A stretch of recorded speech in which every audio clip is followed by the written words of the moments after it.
La Meca Radio presenta el show de Gema Carrillo. De todo y para todos, con Gema Carrillo en La Meca Radio.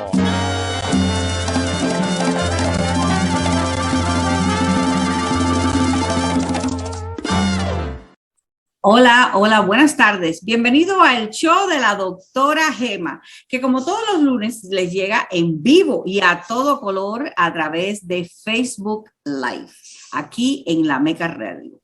Y como siempre le queremos agradecer mucho a nuestro técnico, a nuestro director técnico, el señor Iván Rodríguez Naranjo, por ocuparse de todas esas cosas de las cuales no sabemos mucho, pero él sí está al día con todo esto y nos habla y nos explica y hace posible que esto llegue a sus hogares, a sus teléfonos, a donde sea, donde quiere que usted reciba La Meca Radio. Y le agradecemos muchísimo, especialmente a Iván Rodríguez Naranjo, que es el que hace que esto ocurra. También, naturalmente, si pierden el programa o quieren repetirlo o quieren ver algo, recuérdense que nos pueden ver en nuestro canal de YouTube, La Meca Radio, donde tenemos todos los programas grabados y los puede ver en cualquier momento desde la tranquilidad y la felicidad de su hogar.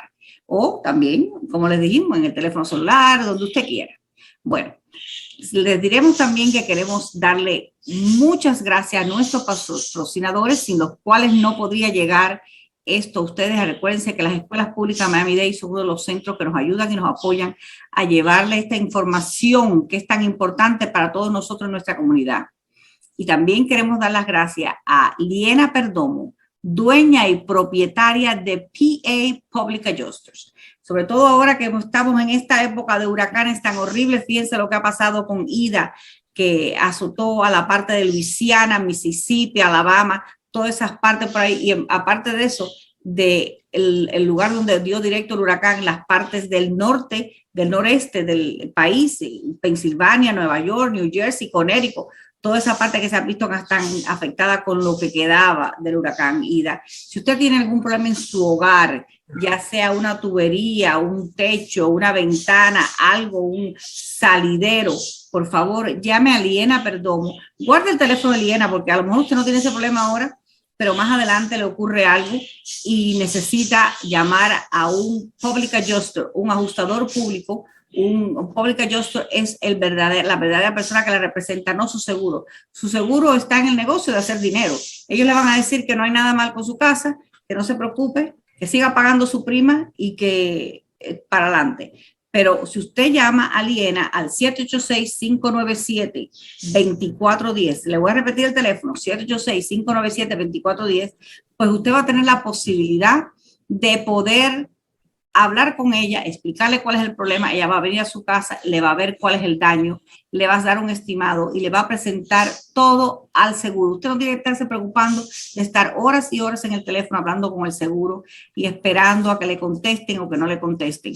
Así que, por favor, guarde ese teléfono, 786-597-2410, 786-597-2410 y guárdelo para cuando lo necesite. Recuérdese que su casa es su hogar y usted es la única o el único que lo puede proteger. Eso es su inversión. Le costó mucho dinero comprar este lugar de paz y tranquilidad. Y naturalmente, como siempre, tenemos un invitado de lujo, porque es lo único que puedo decir. En el día de hoy, nuestro invitado es el doctor Pedro Luis Reyes, veterinario. Me ha cuidado a mis animalitos por años y ahora a mis pajaritos. Vamos a hablar un poquito con el doctor Reyes de qué es lo que hace él, donde enseña. Él enseña en una de nuestras escuelas de adultos. Ustedes saben que las escuelas de adultos son uno de nuestros patrocinadores y toda la semana le decimos lo importante que es mejorar nuestra economía, mejorar nuestro futuro, poder ayudar a nuestra familia, y una de estas maneras es a través de lo que es los estudios en las escuelas públicas, en las escuelas de adultos que les salen muy económicos. Y por eso tenemos aquí al doctor Reyes hoy, para que el doctor Reyes nos hable un poco de qué es lo que él, primero que nada, doctor Reyes, usted es veterinario. Explíquenos un poquito cómo es que usted se hace veterinario, por qué le gusta la veterinaria, qué es lo que le atrae a usted que lo hizo estudiar veterinaria. Explíquenos un poquito de su background, como decimos en inglés, la parte de... Ok, buenas a todos, espero que estén bien y como decía Gema, lo importante es que escuchen el programa en cuanto puedan, por cualquiera de las plataformas que GEMA lo distribuye, ¿no? Nada, yo estudié en Cuba veterinaria. Siempre mi pasión fueron los animales, definitivamente. Me gradué con 22 años. Ahora tengo 48. Y desde entonces he estado trabajando únicamente con animales. En muchas ocasiones siempre decimos, los animales son mejores que las personas. Y nosotros los veterinarios tenemos problemas con los dueños, no con las mascotas. Realmente a veces quien necesita un poco de ayuda son los dueños y no la mascota, ¿no es verdad? Pero bueno, dejando toda esa parte detrás, le dije, mi pasión eran los animales. Estudié en Cuba, me hice doctor en medicina veterinaria. Después, con 22 años, trabajé en Cuba en un centro de investigaciones por varios años y de ahí me mudé a Ciudad de México por cuestiones de trabajo. Estuve en Ciudad de México entonces trabajando y viviendo en Ciudad de México por un año, igual con animales en una clínica veterinaria. Trabajé también con Purina, comida para mascotas. Y de ahí entonces emprendí el camino para acá a los Estados Unidos y ya estoy 25 años en los Estados Unidos. De esos 25, 20 he estado dando clases para el sistema de escuelas públicas. Y de ahí es que nos conocemos Gema y yo, de las escuelas públicas y ya por 20 años. Parece que fue ayer, hace 3 días, pero no, hace ya 20 años que trabajo para el sistema de escuelas públicas. Y ahí imparto un curso de asistente de veterinaria. Déjame hacerte una pregunta, doctor Reyes. Me dices que tú quieres ser de veterinario desde que eras niño, que te gustaban los animales y eso, pero ¿cómo es que tú descubres la manera que te puedes hacer veterinario? O sea, naturalmente, si me gustan los animalitos, quiero trabajar con los animalitos, pero ¿hay alguien que te guía? ¿Hay algún lugar donde tú en Cuba accediste a algún lugar que pudiste ver que podías estudiar veterinaria? ¿Cuál era el camino a seguir para estudiar veterinaria? ¿Cómo es que tú llegas a alcanzar tu sueño de ser veterinario? Bueno, realmente es un poco difícil. Allá no hay consejeros como acá. No hay estos programas que estamos haciendo ahora. Y las personas para encaminarse y llegar a lo que quieren ser, pues es un poco el camino bien, bien difícil. Yo realmente hice una secundaria que sería acá como high school aproximadamente. Estuve en ese high school, pero era una sesión de campo y una sesión de clase. Es decir, que nos dicen que los estudios son gratis. No tuve que cortar mucha naranja, chapear naranja, regar naranja. Una sesión de 8 horas de trabajo. Después ibas de nuevo a tu albergue, pues te bañabas, te cambiabas, ibas 8 horas de clase. Y era como prácticamente un régimen militar. Yo dije, bueno, me tengo que forzar porque es la única forma de poder ya hacer lo que yo quiero hacer y llegar a ser veterinario. Esos 3 años fueron duros, porque imagínate, ibas a tu casa cada 21 días y a trabajar en el campo, un niño con 12 años que no sabes nada del mundo prácticamente. 3 años ahí, me esforcé, hice unos exámenes de ingreso, más mis 3 promedios de los 3 años, esto de séptimo, octavo y noveno. Y entonces ahí, con todos estos exámenes de ingreso y un promedio que tenía de estos 3 años, fue que pude entrar a un preespecial, que sería acá el college. Hice un prevocacional en Cuba. Y ese prevocacional, ahí sí era únicamente clases día y noche. Era como militar, pero era solo clase, no tenías que ir a trabajar al campo.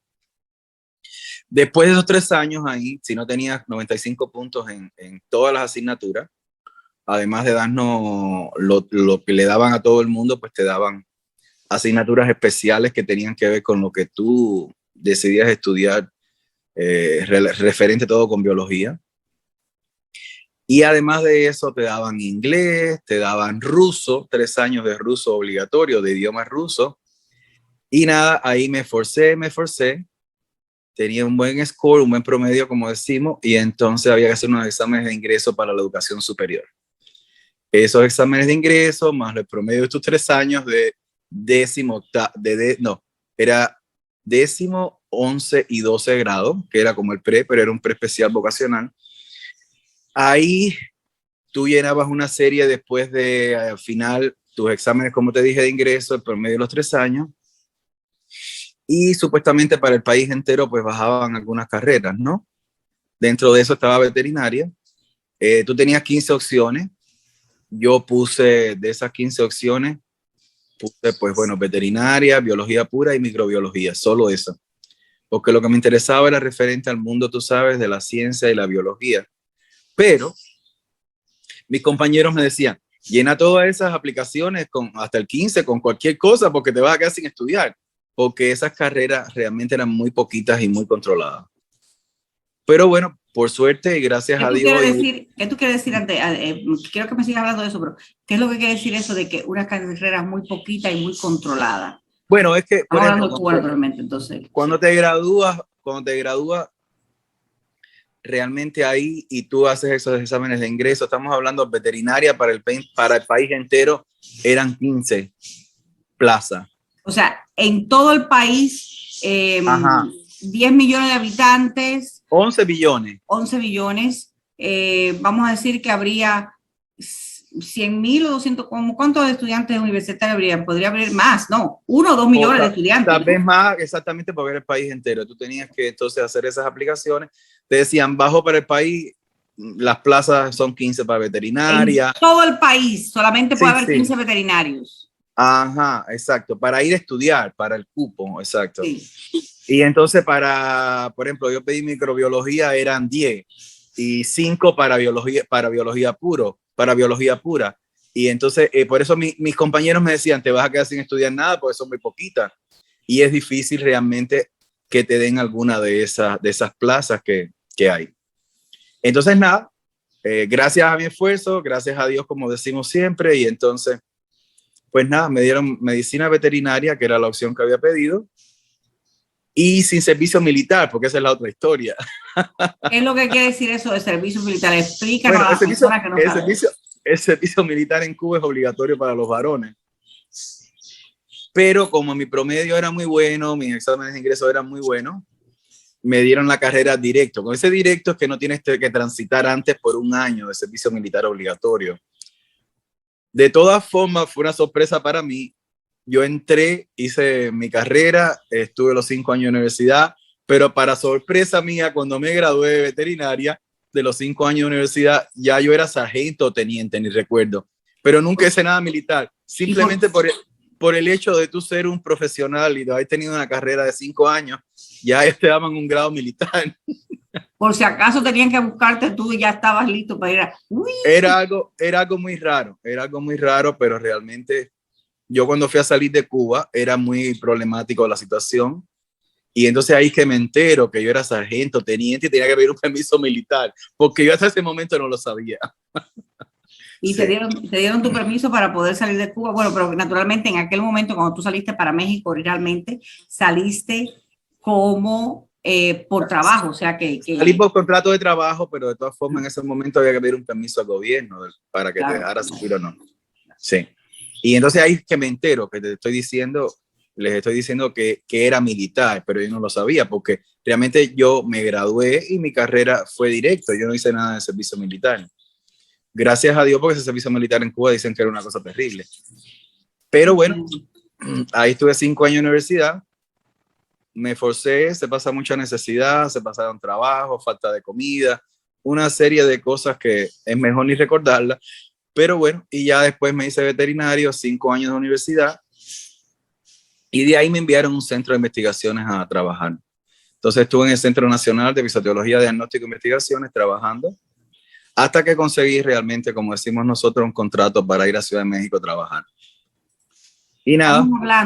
Estamos hablando con el doctor Pedro Luis Reyes, médico veterinario graduado en Cuba. Primero nos está dando un poquito de su información sobre cómo él desde niño quería ser médico veterinario y lo difícil que fue alcanzar ese sueño. Ahora que me acabo de enterar que en toda la isla de Cuba, a pesar de que puede haber 1 o 2 millones de estudiantes que estén en universidad o para entrar a la universidad, solamente había 15 espacios para aquellas personas que estuvieran interesados en ser médico veterinario. El doctor Reyes se gradúa, también se gradúa al mismo tiempo del servicio militar, no sabe cómo, pero le dieron un exactamente título un grado de militar. y empieza a trabajar en un centro de investigación. Me imagino que ese centro de investigación tú no lo escogiste ni lo pediste, te dijeron... No, acuérdate que allá no puedes escoger nada ni pedir nada. Realmente me enviaron para allá. Era el Centro Nacional de Diagnóstico del país. Lo mismo nos llegaba, no sé, por decirte algo, una víscera de un órgano de una vaca, que te llegaban animales de laboratorio o de zoológico y tú tenías que hacer la investigación completa para llegar a un diagnóstico. A veces eran animales de granja que dependía también de ese diagnóstico para tratar o ver qué protocolo seguir con los animales en la granja. Ahí entonces hice una rotación por todos los departamentos: virología, anatomía patológica, microbiología, bacteriología, ¿qué más? En todos los departamentos realmente, episodiología. Y bueno, ahí decidí que iba a escribir 2 libros. Empecé por el primer libro y hice un libro porque después hice una especialidad realmente en perros, en salud y crianza canina, médico veterinario, después hice una especialidad en salud y crianza canina. Y entonces, dada la necesidad de que no había nada, no había material, todo era muy viejo, pues hice una revisión, hice 2 libros, uno de enfermedades parasitarias de los perros y otro de enfermedades fúngicas, enfermedades que tienen que ver relacionadas con hongos en los perros, y los publiqué en La Habana. Fue otra odisea. ¿Y pues cuál fue el propósito de escribir esos libros? Para tratar de explicar a las personas sin acceso a medicamentos y ni acceso a conocimiento, para tratar... Claro, y entonces cuando tú tratabas de buscar información, sobre todo yo, por ejemplo, que hice la especialidad en perros, era muy difícil en canino encontrar información, estudios sobre caninos. Todo lo que encontrabas era extremadamente viejo, del año cuando yo había nacido, y entonces había como una necesidad de update, de que todo estuviera, ya empezaban las computadoras, y entonces se podía hacer algún search que tuviera que ver específicamente con esa parte. Y incluso yo he tenido alumnos que me han dicho: ah, pero usted es doctor Reyes, ese es el libro que usábamos de consulta. No le puedo creer que ese es el libro, que usted es el autor del libro. Es el libro que usábamos de consulta nosotros para poder buscar los temas referentes a perros en cuanto a enfermedades parasitarias y enfermedades producidas por hongos en los perros. Así, ellos se han quedado sorprendidos porque han sido mis alumnos acá. Dicen: no, yo lo usé para mi tesis, o yo lo usé para el trabajo que hacía en Cuba. Era como mi guía para específicamente para enfermedades parasitarias y para enfermedades producidas por hongos en las mascotas. ¿Y cómo fue la odisea para publicar esos libros? No te puedes imaginar, nadie se puede imaginar. Lo que pasa que en ese momento me presenté con mis libros al sistema de publicaciones del país. Me dijeron: no, antes que tú hay no sé cuántos libros de veterinaria desde el año 80. Bueno, una tragedia, una cosa que yo dije: no, esto nunca lo voy a poder publicar. Fui entonces a una rama que se llamaba Editoría Científico-Técnica, y estuve averiguando también de la publicación en Cuba de libros y editoriales y eso. Y un buen día me levanté y dije: no, yo tengo que publicar los libros. A mí no me interesa que los demás estén ahí. Los míos tengo que tratar de publicarlos. En ese momento había una representación en Cuba de Bremer Pharma, que era una farmacéutica veterinaria alemana. El problema es que estas representaciones que habían en Cuba de diferentes rubros de la industria, ¿no? Siempre había que hacer negocio con el gobierno que él le paga, pero al final el gobierno no paga nada y los deja siempre, como decimos, enganchados. Bueno, me presenté, me alisté, me vestí, me arreglé y me presenté en esa firma alemana de fármacos veterinarios. Logré una entrevista con el representante alemán, que hablaba español perfecto. La secretaria me ayudó mucho realmente. Y le presenté el proyecto de los libros donde podía hacerle publicidad a los fármacos de él, de su farmacéutica. Me dijo: sí, búscame el contrato, mira a ver con la editorial. Y entonces la editorial, cuando le dije que había dinero y que ellos iban a pagar, en un momento pasó todo. La editorial se reunió con él y bueno, Gemma, yo no sé cómo lo logré, pero lo logré. Incluso había un profesor mío, después yo hice el lanzamiento de los libros, que por cierto, el lanzamiento de los libros fue en la antigua Academia de Ciencias de Cuba, donde Carlos J. Finlay discutió el trabajo del famoso de la fiebre amarilla y el mosquito transmisor. Ahí en esa sala fue el lanzamiento de los libros. Para las personas que no sepan, Carlos J. Finlay fue un médico muy conocido al principio del siglo XX, que fue el que encontró que el mosquito era el que transmitía la fiebre amarilla. Exactamente. Y gracias a eso, señores, se pudo construir el canal de Panamá, porque los mosquitos acababan con la gente, con la fiebre amarilla. Así que fíjense, un cubano. En esa sala donde Carlos J. Finlay descubrió, expuso su trabajo, ahí yo presenté mis libros, en La Habana Vieja, que está la antigua Academia de Ciencias de Cuba, que por cierto, ahí también estuvo Einstein cuando estuvo en Cuba, en esa Academia de Ciencias. Y bueno, ahí presenté mis libros. Yo invité mucha gente a la presentación, al lanzamiento de los libros, y entonces unos profesores míos de la universidad que habían sido mis profesores fueron y me dijeron: Pedro, ¿cómo tú lograste esto? Yo tengo un libro hace 10 años para publicar en la editorial y no puedo hacerlo. Le dije, bueno, hay que estar intentándolo. No hay otra forma. Y no darse por vencido y estar en el lugar correcto a la hora indicada. Porque y crearse uno ideas, inventarse, reinventarse, buscar y ver por dónde, decimos nosotros los cubanos, por dónde le entra el agua al coco. Por dónde le entra el agua al coco. Y si tú no te hubieras preparado ese día y hubieras ido a ver a esta gente de la farmacéutica alemana, en la vida todavía estuviera esperando que te publicaran el libro. Así mismo.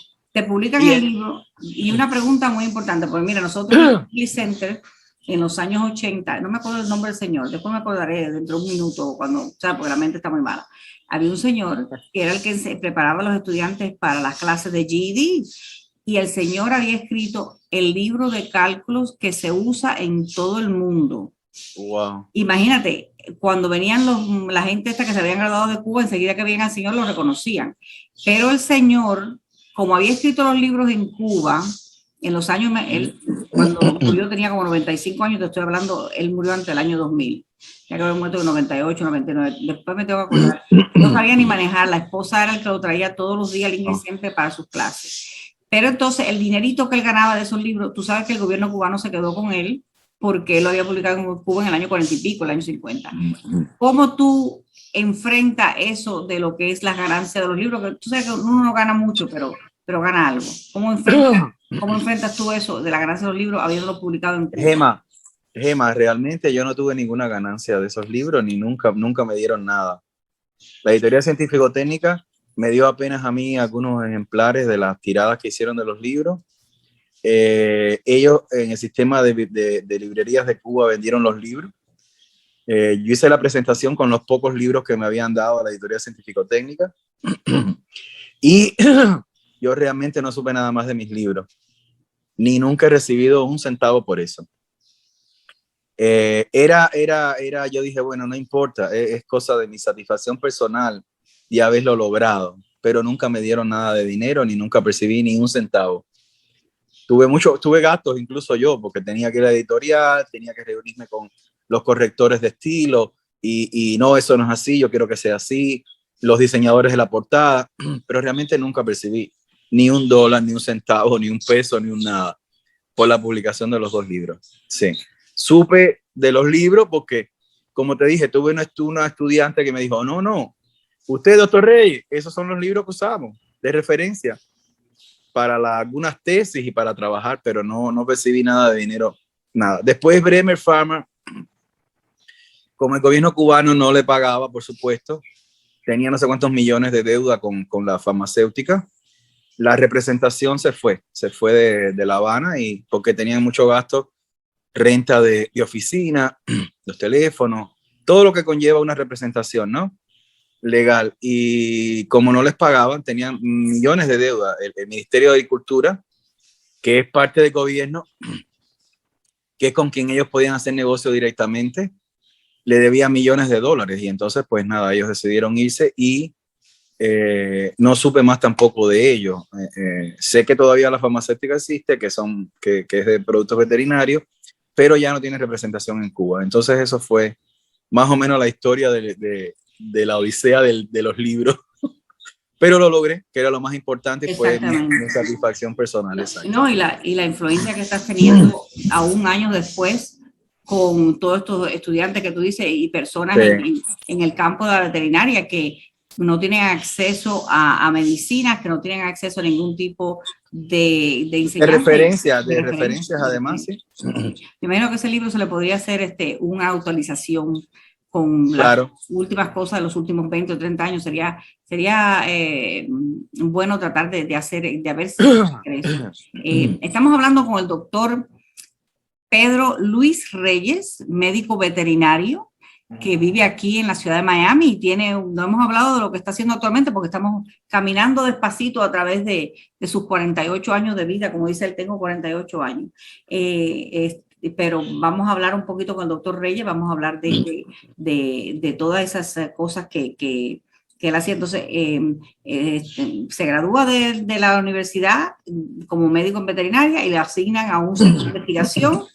Y durante ese tiempo en ese centro de investigación escribe 2 libros, básicamente unos libros para ayudar a las personas que vean enfermedades y diferentes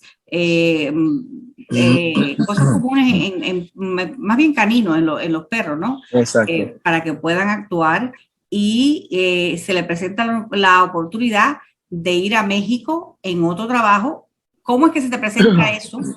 ¿Qué tú haces para poder salir del país? Porque no es tan fácil decir que, ok, yo quiero contratar al doctor Reyes, vamos a llevármelo para la Ciudad de México. No, hay que hacer ¿cómo es que tú enfrentas eso?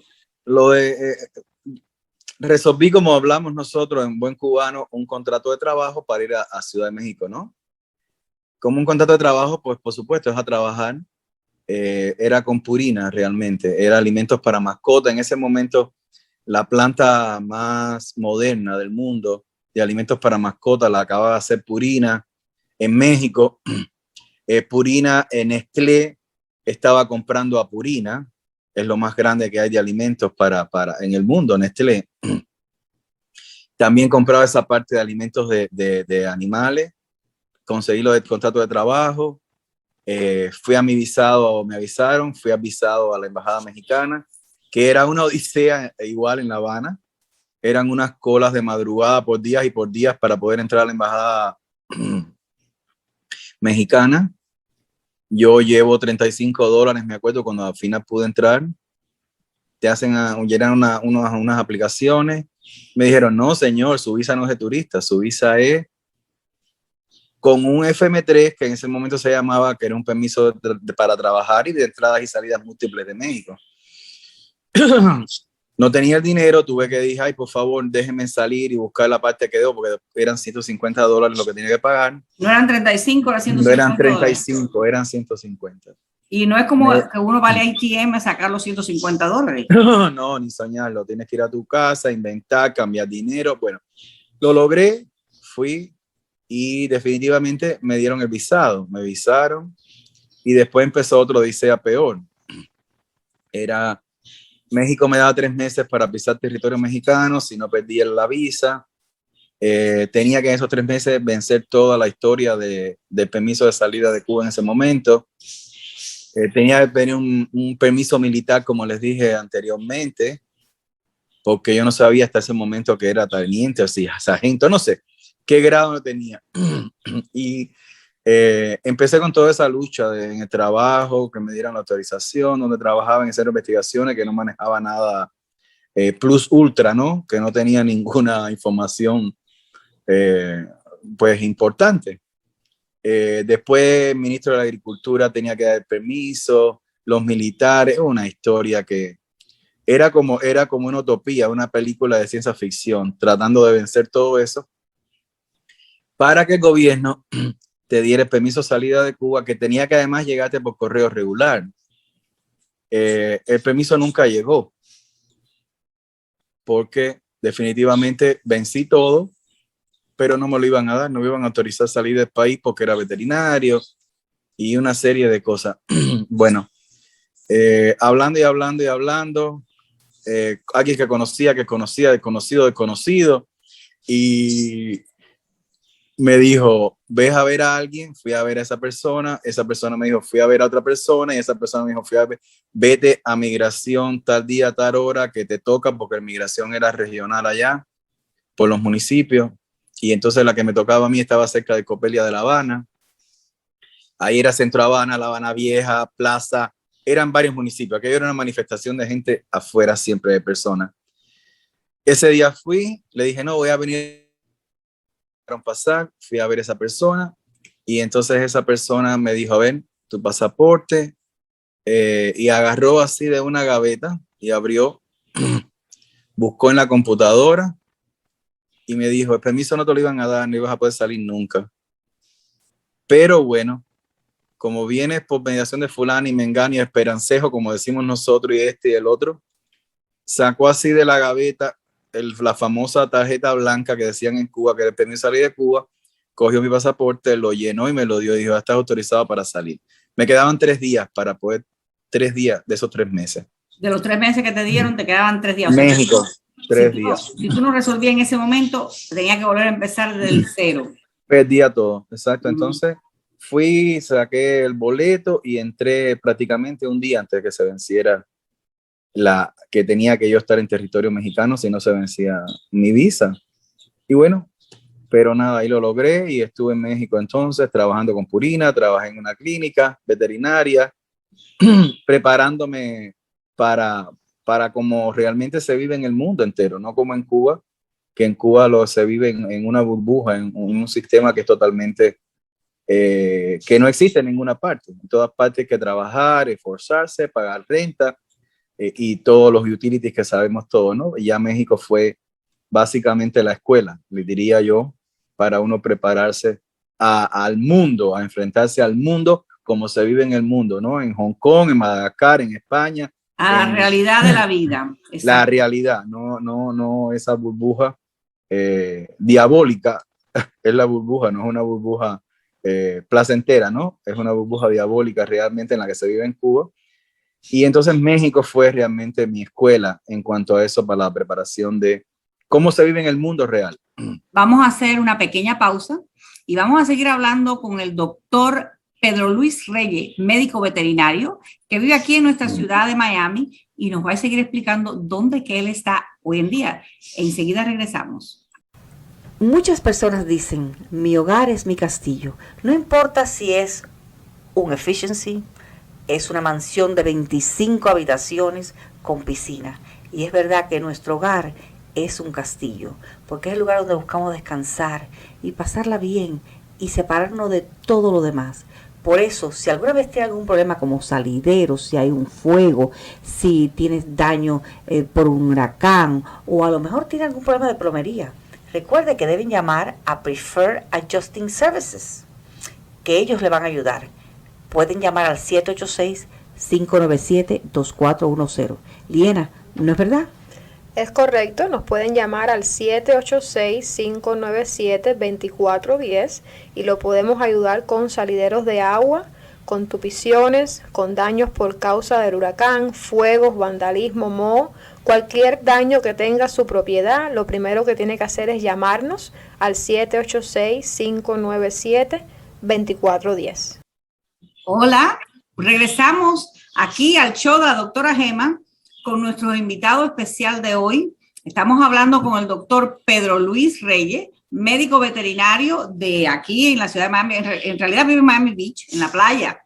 El doctor Reyes lleva aquí viviendo más de 20 años, 2 décadas, que se dicen fácil, graduado de veterinaria en Cuba. Nos estaba narrando todas sus peripecias, comienza a trabajar, después que se gradúa, eventualmente recibe un contrato para ir a trabajar a México y después de mucha lucha, llega a México faltando un día de que se venza ese contrato de trabajo, y entonces una vez que llega a México, bueno, se enfrenta con la realidad de la vida, que no es la misma realidad que vivimos en Cuba. ¿Cómo fue al principio de llegar a México? ¿Cómo fue que te impactó ese cambio como tú dices, de una burbuja donde para obtener un permiso para salir del país es una odisea, una hazaña. ¿Y cómo es que tú enfrentas? Se me había olvidado, el doctor Reyes también, durante el tiempo que estaba en Cuba, que estaba trabajando como veterinario, escribió 2 libros, que también fue otra hazaña, nos contó antes. Pero vamos a que nos cuente ahora cómo es que él se enfrenta a lo que es la vida real en la Ciudad de México, con que empieza a trabajar con este contrato de trabajo que recibe cuando llega. A ver, explícanos un poquito de eso. Bueno, no pasé tanto trabajo con la adaptación realmente, porque a pesar de que es una ciudad grande, es una de las ciudades más grandes del mundo, estamos hablando de 25 millones de habitantes aproximadamente en Ciudad de México. Creo que la más grande es Tokio, que tiene 35 millones, y después está Ciudad de México, si más no recuerdo. Es extremadamente grande, pero gracias a Dios yo iba con trabajo.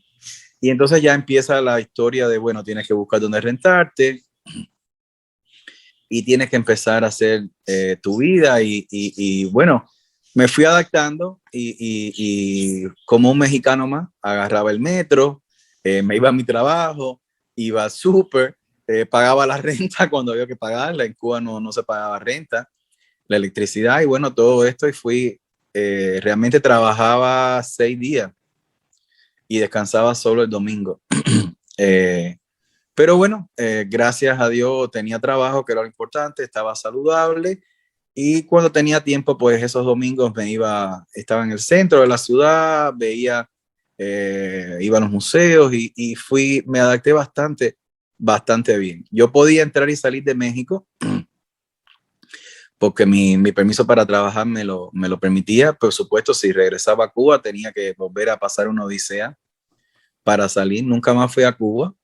Estuve 1 año en Ciudad de México y hasta que después, bueno, decidí realmente venir a los Estados Unidos, que yo creo que es el sueño de muchos emigrantes y de muchos, sobre todo nosotros los cubanos. Y bueno, emprendí el camino. Cuando llegué a la frontera. Un momento, antes que llegue a la frontera, una pregunta que te quería hacer que no se me olvide. ¿Y qué tipo de trabajo fue el que conseguiste en México? ¿En qué especialidad? ¿En una clínica? ¿Cómo hiciste para trabajar? ¿Qué trabajo? Bueno, yo iba con contrato de trabajo, trabajé con Purina, realmente tenía que visitar tiendas y era como especie de un representante de ellos en cuanto a venta de comida para mascotas específicamente, y visitaba tiendas, clínicas veterinarias, y ese fue el trabajo. Y tenía un part-time paralelo que uno no sabe de part-time, de full-time ni nada de eso, solo aprende cuando sales de Cuba, con una clínica veterinaria. Y en esa clínica, era una clínica bastante importante en una zona, diríamos, residencial, muy residencial en Ciudad de México, por Lomas Hipódromo, cerca del Hipódromo de las Américas, en Ciudad de México. Era una clínica grande. El dueño me contrató. La clínica tenía 4 pisos realmente. La parte de arriba era un laboratorio. Yo trabajé con ellos en el laboratorio porque venía de experiencia de laboratorio en Cuba. Él recibía muestras de muchas clínicas pequeñas, y en esa parte de arriba, que era el laboratorio, se hacía el laboratorio. Había otro piso que era únicamente una peluquería para perros, una cosmética. Tenía otro piso que era donde se hacían las consultas, y otro piso donde se internaban los animales que necesitaban intensive care y cuidados especiales. Ahí trabajé con ellos. Le hacían también el antidoping, porque él tenía el contrato con el Hipódromo de las Américas para el antidoping de los caballos de carrera. Y trabajé ahí, trabajé con Purina, hasta que entonces, decidí definitivamente emprender el camino para acá, para los Estados Unidos, que te decía, es el sueño de muchos inmigrantes, porque definitivamente es el sueño nuestro, y siempre tenemos como que es el país de las oportunidades, ¿no es verdad? Sí. Y entonces decidí venir para acá. Fui a la frontera, Fui realmente a Tamaulipas, Matamoros, por el lado de México. Brownsville, Texas, por el otro lado. Estuve en Brownsville, Texas. Bueno, ahí me entregué a Migración Americana. Pasas y pagabas $3 mexicanos en inmigración mexicana. Pasas el puente, llegas a Migración Americana y te preguntan, bueno, ¿y su visa, su documento? Eso es lo que te iba a preguntar. ¿Nunca fuiste a la embajada americana a pedir visa? No, a los cubanos es muy difícil. Tú sabes que los cubanos se quedan en cualquier parte del mundo. Yo estuve ahora, y entonces para que te den visa para los Estados Unidos, terrible. Imagínate que ahora estuve hace poco, 2 semanas en Qatar, en Doha, y allá encontré cubanos que están trabajando porque no necesitan visado para ir, pero si consiguen contrato de trabajo pueden estar en Qatar. Qatar está en el otro lado del mundo, en el Medio Oriente. Estamos hablando 15 horas desde acá, desde esta zona aproximadamente. Y ahí hay cubanos trabajando, imagínate. Estamos en todas partes. Entonces, es muy difícil que te presentes en un consulado americano, una embajada americana y te den visa. Porque cuando ven además tu pasaporte cubano, saben, tratas de quedarte donde sea. No quieres regresar. Ahí estuve, Gemma, me integré a Migración Americana en el puente, en Tamaulipas, Matamoros, del otro lado, Brownsville, Texas. Sus documentos, su visa, no, yo no tengo nada, yo soy cubano y quiero quedarme en este país. Eso es todo. Y entonces te hacen una entrevista, un oficial de ahí de Border, te hace como una entrevista y papeles y papel y papel y te toman huellas de todas partes y bueno, te hacen muchas preguntas y te dicen usted está violentando las leyes de los Estados Unidos, usted está entrando ilegal aquí, puede ser expulsado. Te dicen muchas cosas, ¿no? Fue en 1995, 96, ¿no? Un poquito más, tal vez, sí, más o menos, aproximadamente. Sí, pues las leyes eran diferentes. Sí, tendría que hacer la cuenta, sí. pero bueno, entonces de ahí te ponían como en una celda, te daban, siempre me atendieron bien y te daban alimentos, te daban hamburguesas, papas fritas, hasta que en la madrugada en un bus nos recogieron, había más personas ahí por supuesto, nos recogieron y venían más personas, parece que habían recogido en otros puntos de la frontera, ¿no? Y de ahí me llevaron a una cárcel de migración de alta seguridad que está en el medio del desierto en Brownsville, en Texas. Que realmente la cárcel no estaba en Brownsville, no, Brownsville era el punto, la cárcel estaba en Los Fresnos, en Texas. Ahí en el medio del desierto, una cárcel con 5 cercas. Y bueno, ahí nos atendieron bastante bien. Tenías que bañarte, dejar todas tus pertenencias en una caja, te registraban todo en un documento, lo que traías, te dejaban algo de dinero, te daban uniforme, te daban ropa, esos uniformes, zapatos. Si querías trabajar, podías trabajar. Y te pagaban algo también ahí. Ahí estuve por 1 semana. Yo pensé que no salía más de allí, porque como le dicen previamente a uno, usted violentó las leyes de los Estados Unidos, usted está entrando ilegalmente, una serie de... Y tú dices, dentro de uno dice, pues bueno, sí es verdad, que estás violentando las leyes de este país, porque usted no tiene visa para entrar. Bueno, ahí al punto tal que yo siempre le cuento esta anécdota a la gente, les digo, en esa cárcel de migración, Gemma, había comida, a la hora de comer, había una parte separada, la comida, para las personas que eran musulmanes.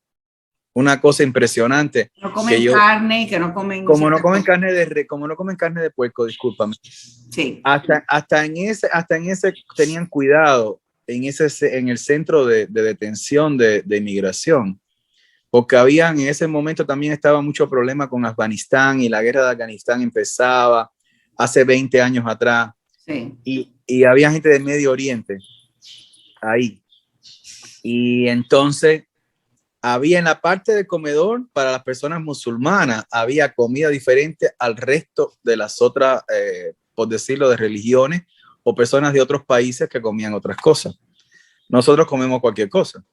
pero esta gente no. Entonces había el cuidado ese de que ellos no mezclar la comida de ellos con comida de nuestra, sobre todo me imagino que por la cosa del jamón, el puerco y todo eso, porque ellos tienen su cultura y hay que respetarla, hasta eso. Pero en ninguna otra, tú vas a cualquier cárcel del mundo y te dan hasta desechos humanos para que comas, porque exacto, no les importa, pero en este país son muy delicados con las personas, respetuosos de los derechos de todo el mundo. Eso es una cosa que nadie puede explicar. Exacto. Así mismo, y entonces hasta ese cuidado tenían. Nada, ahí estuve 7 días, yo me decía en mi cabeza, de aquí no vas a salir más, pero bueno, gracias a Dios, un buen día fueron como al albergue donde estábamos, y me llamaron, dijeron mi nombre. Previamente había hecho una entrevista por un intercomunicador con un juez, y unos papeles en un printer salían y tú los recogías. Te hacían una radiografía de los pulmones también ahí para ver si no estabas con tuberculosis, que ahora nos quejamos por la máscara, pero en todo momento dentro de la cárcel tenías que tener una máscara puesta como la que tenemos ahora por el asunto del coronavirus, precisamente para prevenir de contagios, sobre todo de tuberculosis. Porque Centroamérica y todos los países estos hay mucha incidencia de tuberculosis. Acá en los Estados Unidos está controlada. Y te ponían esa máscara todo el tiempo para que tuvieras cuidado, y hasta que no te hacían el examen de la radiografía, que no tenías ningún riesgo, te pasaban a otro lugar y te podías entonces andar sin máscara. Pues nada, un buen día fueron, me llamaron por el nombre y me dijeron entonces, este es su parol, que tú ni sabes lo que es parol, después te das cuenta de que estás libre, bajo palabra, por el delito de haber pasado sin una visa y haber violentado las leyes de este país en cuanto a eso. Tu entrevista, y de ahí te recogen, porque eso estaba en medio del desierto, ahí no había nada. Era una película. Tú te asomabas por unas ventanas muy estrechas en ese centro de detención y veías la hierba esa como el antiguo oeste, así dando vuelta. Era lo único que veías ahí. Salí entonces en un pequeño bus, nos llevaron a Bronxville, que está más poblado realmente, y ahí tomé realmente la famosa Greyhound, que es esta compañía de buses que está en todos los Estados Unidos. Greyhound, con el perrito. Con el perrito, sí, ya no se corren perritos, son Greyhound, que son perros de carrera, ya ya está prohibido, gracias a Dios, las carreras de los perros. Sí. Pero bueno, el logotipo de la guagua de bus, que nosotros decimos guagua, sí. Es un Greyhound. Sí. Bueno, en ese momento, imagínense, eran solo $99 el ticket hasta Miami. Claro, eran 3 días prácticamente para llegar y hacías cambios de buses. ¿Y por qué tú escoges a Miami para venir? Porque realmente es donde se conocía que más cubanos vivían, ¿no? Y más latinos. ¿Tú tenías familia aquí, no? No, nadie, no tenía nadie. Ahora tienes tu hermana, pero tu hermana no vivía aquí cuando aquello. No, mi hermana vino después. Mi hermana hace 12 años que está acá y vive realmente en Las Vegas con mi sobrino. Es mi única hermana. Sí. Pero mi hermana no, yo fui quien llegué primero. Acá no había familia, no había nada.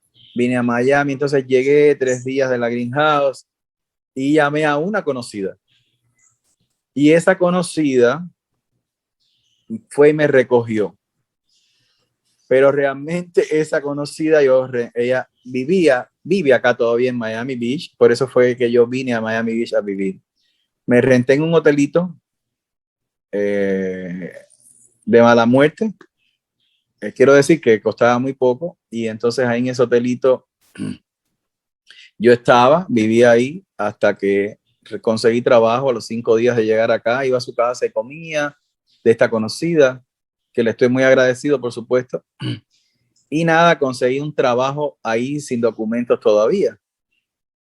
Cargaba de cargar bandejas en un restaurante de comida y me pagaban $2.75 la hora y con eso iba resolviendo. De ahí reuní dinero y ya logré mudarme a un departamentito y empecé a pagar renta, que dormí en el piso con una sábana vieja que me habían regalado. Porque todavía no había para comprar. Tú sabes que la gente no se da cuenta de eso, pero tú no sabes cuánta gente yo conozco, y yo también, que hemos dormido en el piso hasta que puedo comprar algo, porque entre la prioridad de tener un techo arriba o buscar un colchón, yo creo que mejor es tener un techo arriba. Exacto. Claro, sí, eso olvídate. Entonces, nada, Gema, ahí fui trabajando, estuve trabajando 3 o 4 meses en ese restaurante. No sé cómo cargaba las bandejas, porque no tenía experiencia, no sabía, pero la necesidad cargaba bandeja, 2.75 la hora. Un día encontré un colchón en la basura y estuve feliz de la vida. Arrastré el colchón, lo arrastré y lo entré y ya tenía un colchón. Y nada, dije, yo realmente estoy acá en este restaurante, esto es de paso, esto no es para mí para siempre.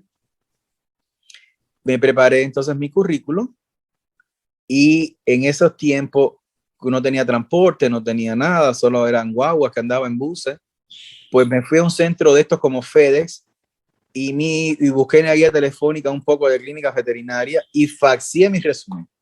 Yo dije, de alguna me tienen que llamar, porque la gente se cambian de trabajo, desgraciadamente algunos se mueren, otros se enferman, tienen accidentes. FedEx o Kinkos, que son los FedEx o Kinko. Sí, que uno encuentra. Alguno de esos. Sí. Alguno de esos. Y entonces ahí preparé mi resumen y lo faxié a un montón de clínicas veterinarias. Desde alguna me tienen que llamar. Y efectivamente me llamaron de una compañía que tenía como 5 o 6 clínicas veterinarias. Y ahí empecé ya a trabajar acá en clínicas veterinarias después de 4 o 5 meses trabajando en ese restaurante. Y ya ahí entonces me encaminé. Siempre estaba muy pendiente de todo en las clínicas. Y oí de alguien en una de las clínicas que trabajé, oí a alguien que estaba hablando de un curso que se daba en el English Center de asistente veterinaria, que no sé qué. Bueno, oí esa historia. Y averigué dónde era el English Center y fui al English Center y me presenté y vi al profesor que daba veterinaria. Y de ahí entonces fue que te conozco ahí en el English Center. El profesor realmente que estaba dando la clase quería mudarse a otro trabajo, cambiarse. Y entonces ahí que empiezo todos los trámites acá con el School Board y empiezo realmente en el English Center porque inicialmente el programa de asistente de veterinaria se impartía en el English Center. Que fíjate, déjame decir una cosa, que yo me acuerdo, el señor que estaba ahí de profesor de veterinaria, primero vamos a empezar por el principio, ese curso de veterinaria no existe en ninguna otra escuela de adultos de toda la Florida. Empieza ahí en el English Center porque la directora en aquellos tiempos, que ya se retiró, que tú sabes que se llama Rosy Duque. Rosy Díaz Duque, tenía perritos y entonces ella inventó el curso de veterinaria, ella inventó un curso de personas que cortan grama que se llama un landscaping designer.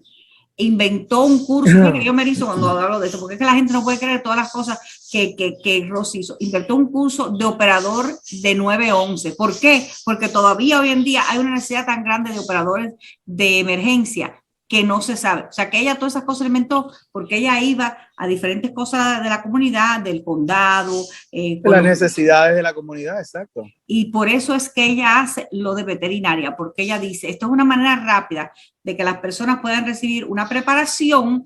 Por ejemplo, un niño que se acaba de graduar de secundaria, de high school, y quiere a lo mejor interesarse por algo de veterinaria, esto es una manera de saber si es verdad que esto es lo que quiero antes de ir a una universidad que le va a costar $50,000. Pues vamos a empezar con esto. Y tú no fuiste el primero. Yo creo que el primer doctor Frank Puy fue el primer. Yo no fui el primero, claro, no. Ya antes que yo habían pasado como 2 o 3 doctores. 2 o 3 personas. Y no me acuerdo.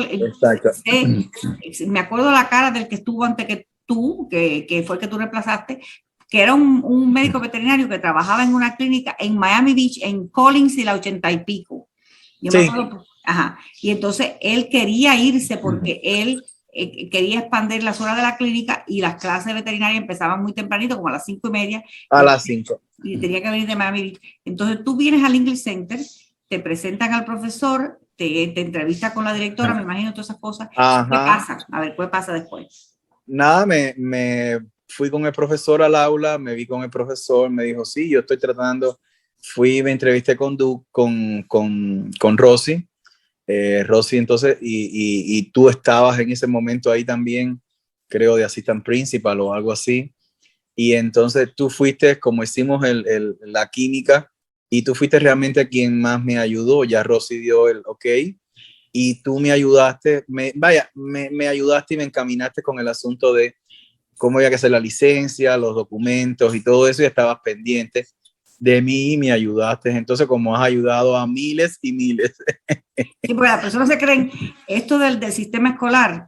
Oye, ser maestro es lo más lindo que hay en la vida. Yo estoy tan agradecida de haber podido trabajar tantos años y tú sabes que me emociono porque digo, yo nunca pensé que iba a ser maestra y la gente se cree que es fácil, pero es súper difícil. Tienes que traer todos aquellos documentos de tu universidad, tienes que certificarlos y esto cuesta, no son 15 centavos, cuesta $3,000, $5,000 hacer todo este papeleo. Después tienes que marchar para allá, para la oficina principal que queda en el centro de la ciudad de Miami, con todo aquel montón de papeles, y entonces te dicen, bueno, sí, pero espérate, en la solicitud tienes que marcar esto, y aquí no cabe, pero si yo soy veterinario, soy un médico, soy un doctor, no señor, pero es que el certificado es de vocacional, como si hubieras ido hasta 9º grado, aquello es un desastre. Sí.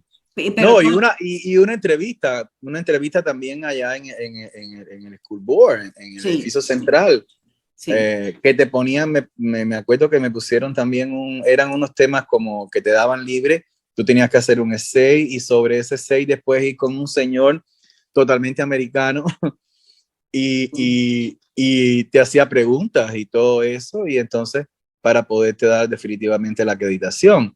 Y me acuerdo que el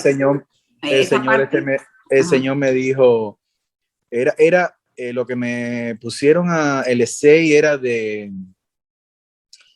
como de computer science, really, relate with my career, with my field, ¿no? Sí. Y entonces, cómo las computadoras se aplicaban a mi campo, ¿no? Y con los estudiantes y eso. Y bueno, nada, el señor ahí le entregué el essay, estuvo bastante bien todo, me hizo la entrevista y me dijo que tenía acento. Le dije, claro, tengo que tener acento. Imagínese, yo no estudié aquí en este país, ojalá hubiera tenido visión, ¿no? Mis padres, porque yo era menor de edad y hubiera estudiado en este país, entonces no tuviera acento. Pero me dijo, el señor fue muy cordial, fue super nice, como decimos nosotros, todo was smooth, ¿no? Ahí, y entonces me pasé y la licencia y ya pues fue que pude empezar a dar clases. Tuviera el profesor que estaba anterior, Oscar Páez se llamaba. Exactamente. Ya me acordé. El día se quita mi casa y recordaba del lugar donde vivía, pues yo fui a su casa. Pero y lo que usted dice, mira, la acreditación, aparte de eso, al mismo tiempo que tú estás haciendo la acreditación, por el otro lado tiene que hacer todo lo que es lo de recursos humanos, que es la entrevista esa que tú dijiste, hacerte huella, hacerte examen de droga, y todo eso cuesta, y uno está ganando $2.75 la hora, llevando bandeja, y esperando, y después esperar a que todo eso venga, porque también el sistema, las huellas toma su tiempo que te den el ok, y todo eso, sí, yo recuerdo. Y entonces tú fuiste mi ángel, realmente, tú fuiste mi ángel en ese momento. Y en ese momento, en otros momentos más, has seguido siendo mi ángel, bueno, ¿no? Porque acuérdate que después estuve muchos años en el English Center, pero bueno, hubo un cambio de director, todo, por suerte o por desgracia, los directores, acuérdate, no todos tienen la misma visión que tenía Duque Rosy, que Rosy era adelantada realmente y estaba más involucrada con la comunidad y veía qué hacía falta en la comunidad, ¿no es verdad? Bueno, fíjate que el English Center hoy en día es el único centro que está abierto desde las 6 de la mañana y en los tiempos de Rocky estaba abierto hasta las 2 de la mañana, porque yo trabajé, ¿te acuerdas? Por eso que tú me dices, no, tú claro, yo en ese tiempo trabajaba desde las 6 de la mañana hasta las 2 de la mañana, de lunes a domingo. Naturalmente no tenía vida, pero me encantaba lo que estaba haciendo, porque aunque ella tenía subdirectores, nadie quería quedarse después de las 10 de la noche, nadie quería quedarse después de las 6 de la tarde, y yo decía, yo voy para allá, y entonces sucede que cambia, con lo que tú dices, hay un cambio de administración, la administración nueva no tiene la misma visión, Exactamente. ni el mismo compromiso hacia la comunidad y empiezan a cortar clases. Y un día tú llegas y yo no creo que te dijeron que tu clase había desaparecido. No, nunca ni me dijeron, simplemente me dijeron, claro, si hay falta de esto que estamos haciendo ahora es parte de, porque a veces la gente cree que los alumnos llegan a la escuela, sí, pero los alumnos llegan a la escuela por algo, porque si nadie sabe que el curso existe, no hay todo este trabajo de publicidad. ¿Cuántas personas hay afuera que quieren estudiar cualquier cosa, pero no saben dónde empezar, no saben dónde buscar el curso, no saben si el curso existe? Incluso como tú me estás hablando de Lane Casey Design, no saben si existe. Entonces, esto es parte, no solo ir al aula y dar clases, esto es parte también de dar a conocer el programa y dar a conocer los cursos, como lo que tú haces arduamente, que vas a la radio y que estás siempre diciendo los cursos vocacionales. Todo eso es parte de que hayan alumnos en un aula sentados, y que la razón nuestra es que esos alumnos estén ahí y necesitan, porque además lo que yo les doy, lo que yo doy es asistente de veterinaria. Son alumnos que no tienen background de nada, pueden empezar de cero conmigo, pero es también de, como tú decías, ver si ese es el feel que definitivamente le gustan. Y yo tengo alumnos que hoy en día, alumnos que se han hecho doctores en medicina veterinaria, que han empezado en el field y es lo que les ha gustado y han seguido y son doctores en medicina veterinaria. Pero bueno, volviendo un poquito atrás, la visión de la persona que sustituyó a Rosy era totalmente diferente. Y empezó no solo, era la escuelita de inglés clásica, lo que querían realmente, y no toda esta serie de programas vocacionales que Rosy había arduamente y se había esforzado para poderlos abrir, porque todo esto de abrir un programa tampoco es como arte de magia, como decía Gemma. Esto tiene que tener una autorización de la Comisión de Educación de la Florida y estar el curso reconocido y una serie de protocolos a seguir. No es, yo voy a abrir aquí este curso así a la barra y fuera. No. Y nada, no hubo publicidad del curso. Realmente los estudiantes que se graduaron, pues se graduaron. No entró nadie más y me dijeron, bueno, no hay estudiantes, el curso no puede continuar. Ahí yo fui a llorar con Gemma. Y entonces Gemma me dijo, no, tranquilo, ese curso se pasó mucho trabajo para abrirlo. Vamos a ver en qué escuela podemos entonces llevarlo para otra escuela, si acá no lo quieren. Y entonces Gemma... Pero ahí viene el ángel número 2, porque Gemma puede hablar mucho, pero Gemma no tiene ningún poder, si Gemma es una maestrica, pero Gemma conoce a mucha gente, y Gemma dijo, yo voy a ir con Hilda Santalla. Así mismo.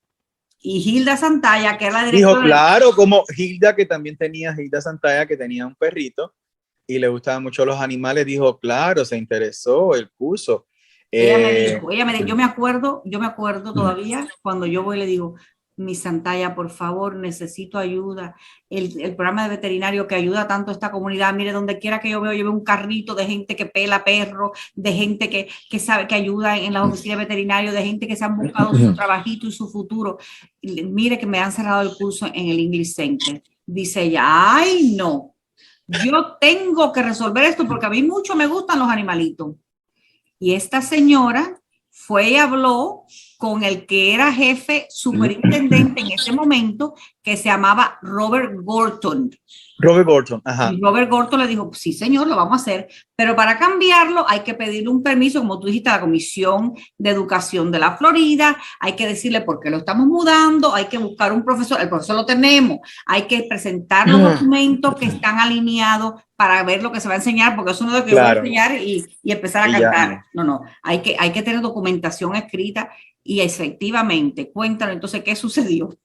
Nada, que con tu ayuda y la ayuda de Santalla, gracias a Dios, pudimos abrir entonces nuevamente el curso ahí en el English Center, en el Miami High. Es esta escuela que es un landmark de los Estados Unidos. La escuela está en Flagler y la 25. Es una escuela que es grande, la escuela. Y ahí está en el National Registry, está en el National Registry de edificios protegidos en todo el país. Exactamente, es un landmark, como decía yo, sí. El edificio está protegido porque el edificio es histórico. Exactamente. Ahí tuve la entrevista con Santalla, tú me ayudaste y nada, y abrimos la clase porque habían alumnos que estaban interesados, claro. Sí.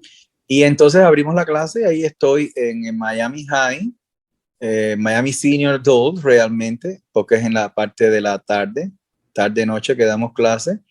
Y después de Santalla ya han pasado 3 directores y hemos sobrevivido, gracias a Dios. Y bueno, nada, ahí es una satisfacción realmente para mí ver que como les decía, han llegado estudiantes que no saben nada, solo les gustan los animales y hoy se han hecho veterinarios. Hoy en día han pasado el tiempo y me han contactado y es como mi parte es prenderle las chispas, ¿no? Y darle las bases realmente para que puedan trabajar de una vez, hacer dinero. Estamos hablando $15 la hora aproximadamente empiezan. Es un curso para prepararlo, darle los foundations, las bases, para que puedan trabajar con animales. Y después depende de usted hasta donde usted quiera llegar, ¿no?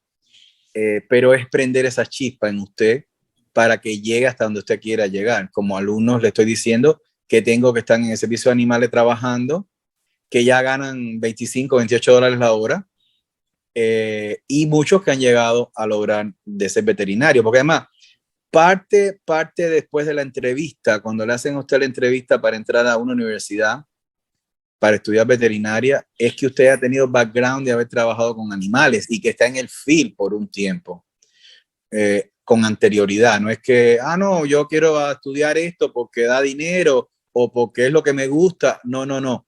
Si usted no tiene un background de haber estado en el field por un tiempo, en el campo veterinario y trabajando con animales, pues no lo van a dejar entrar a la universidad definitivamente, porque es parte de la entrevista que le hacen a los estudiantes que quieren entrar a una universidad a estudiar veterinaria. Bueno, ¿cuántos años usted está trabajando en el campo de veterinaria? ¿Cuántas especies animales usted ha trabajado? Eso es parte de la entrevista. Si usted no tiene background realmente de haber trabajado con animales, no lo van a dejar entrar a estudiar veterinaria. Vamos a darle a las personas que nos están viendo, nos están escuchando la información de Miami High, la escuela, el Centro de Educación de Adultos, Miami Senior Adult, está ubicado en el 2450 Southwest Primera Street. Ahí mismo el edificio se ve desde Flagler y la 24 Avenida, bien céntrico. El autobús número 11 pasa por enfrente del colegio, tiene suficiente parqueo si usted prefiere conducir y están abiertos después de las 2 de la tarde. Las clases de veterinaria en realidad son de 5 de la tarde a 9:30 de la noche. El teléfono a llamar es el 305-649-9800. 305-649-9800. De todas formas, yo voy a poner abajo en la transmisión, cuando lo transmitamos y lo pongamos en YouTube, voy a poner esta información. Doctor Pedro Luis Reyes, médico veterinario, profesor del curso de Veterinary Assisting de Miami Senior Adult. ¿Y sabe qué, doctor Reyes? Porque yo empecé a hablar y no me di cuenta que ya el tiempo se nos ha terminado. Pero, pero usted tiene que venir de pronto, luego, en un par de semanas, lo vamos a volver a invitar, porque quiero que me hable específicamente. Vamos a dedicar otro tiempo, otro programa entero, pero exclusivamente a Miami High, a lo que usted aprende en este curso de 15 semanas. ¿Cuántas veces puede hacer el curso? Porque hay como un punto 1, un punto 2, un punto 3, y mientras más sigue, pues más preparación va teniendo. Claro. También quiero que me cuente historias reales de esos estudiantes de que me está hablando, porque yo también tengo historias de vida, de personas que han adquirido una carrera a través de este programa de veterinario tan importante. Yo cada vez que paso por la ciudad y veo un camioncito de esto que que limpian perros, bañan perros, que cuidan perros, que le cortan el pelo, digo, ahí va un estudiante del doctor Reyes, porque la mayoría salen de ahí. O sea, puedes tener tu propio negocio, puedes trabajar con un veterinario, 50,000 posibilidades. Pero bueno, vamos a despedirnos ahora, porque la verdad que se nos ha ido el tiempo fue nada, fue muy rápido. Fue muy rápido. Y nos vamos a ver muy pronto aquí en el show de la doctora Gema. Muchas gracias y que pasen un buen día. La Meca Radio presentó el show de Gema Carrillo. Gracias por la atención prestada, amigos, y hasta la próxima.